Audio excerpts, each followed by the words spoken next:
C'est l'heure de Planète Vendée Globe avec le CIDEV et Vendéo, vos services publics de l'énergie et de l'eau.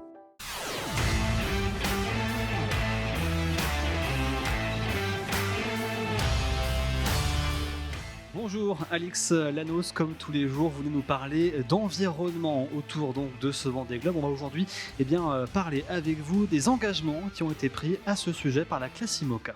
Oui, et je vais commencer par vous dire qu'un citoyen français émet en moyenne 10 tonnes de CO2 par an. Il y a diverses méthodes de calcul et donc de résultats, mais on va se baser sur 10 tonnes par an par habitant. C'est juste pour vous donner un élément de comparaison, parce que la construction d'un IMOCA, elle, c'est 600 tonnes d'équivalent CO2. Un chiffre qui a quasiment doublé ces 10 dernières années avec l'évolution technologique des bateaux. Donc réduire l'impact carbone de la construction des bateaux, c'est devenu vraiment un objectif pour la classe IMOCA, qui est d'ailleurs la première classe de course au large à instaurer une règle de réduction d'impact environnemental sur la construction des bateaux. Alors au départ, c'est venu de l'engagement d'une nouvelle génération de skippers qui, après le Vendée Globe 2016, a fait part de son envie de continuer évidemment de vivre de sa passion, de vivre son rêve, mais pas à n'importe quel prix. Alors pour s'améliorer, il faut être lucide sur le constat. Alors des études très pointues d'analyse du cycle de vie des IMOCA ont été menées pendant la construction des derniers bateaux. L'analyse de cycle de vie, c'est une étude qui quantifie et recense de la fabrication à la fin de vie des produits, les flux physiques de matière et d'énergie associés aux activités humaines.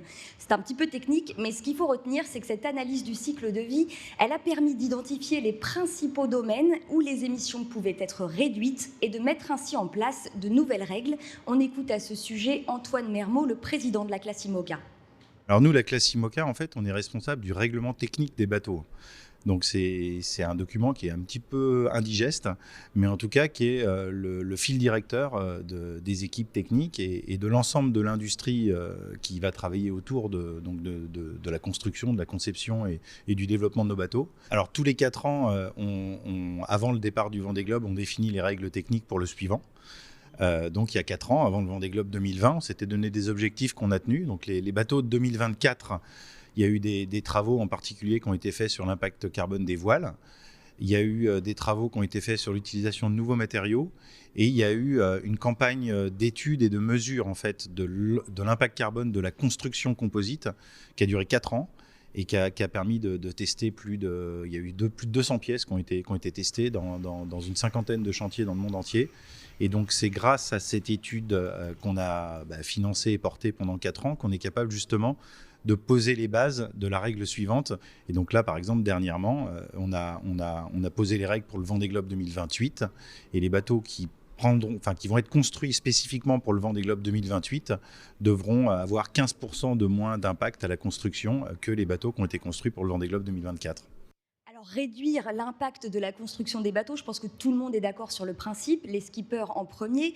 Damien Seguin, skipper à Piscille, disait, je cite, « Cela marque un tournant dans l'histoire de la classe, car cela influencera probablement les choix architecturaux tout au long de la chaîne de décision, des skippers aux architectes, en passant par les designers et les chantiers. » Pourtant, si la classe IMOCA se veut novatrice et prête à travailler sur des constructions plus vertueuses, certaines voix s'élèvent pour inciter à prendre une autre direction. La voix de certains navigateurs engagés dans un collectif qui s'appelle La Vague. Leur objectif est de questionner, de chercher des solutions collectives pour continuer de pratiquer la voile de compétition tout en limitant les impacts écologiques qu'elle a sur la planète. On écoute l'un des navigateurs membres du collectif. Une des choses les plus simples à faire et les plus efficaces surtout, c'est d'utiliser les bateaux qui existent aujourd'hui, d'utiliser les bateaux existants pour participer au Vendée Globe. Aujourd'hui, il y a une flotte de voiliers IMOCA qui est largement suffisante pour courir le Vendée Globe. Il y a bien plus de voiliers IMOCA que les 40 qui sont autorisés à y participer. Et donc une mesure de bon sens écologique, c'est évidemment de favoriser les bateaux déjà existants pour le prochain Vendée Globe en 2028.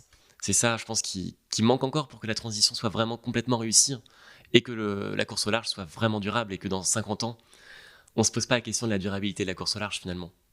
Alors, est-ce qu'il faut naviguer sur des bateaux plus anciens, imposer des quotas d'utilisation de matériaux recyclables?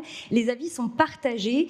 Certaines règles ont une portée plus symbolique qu'autre chose, mais quand on connaît la renommée du Vendée Globe, on peut se dire que certaines décisions symboliques peuvent avoir un réel impact.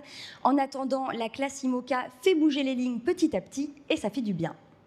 Merci beaucoup Alix Lanos, on vous retrouve bien sûr demain pour un nouveau thème toujours autour de l'environnement bien sûr.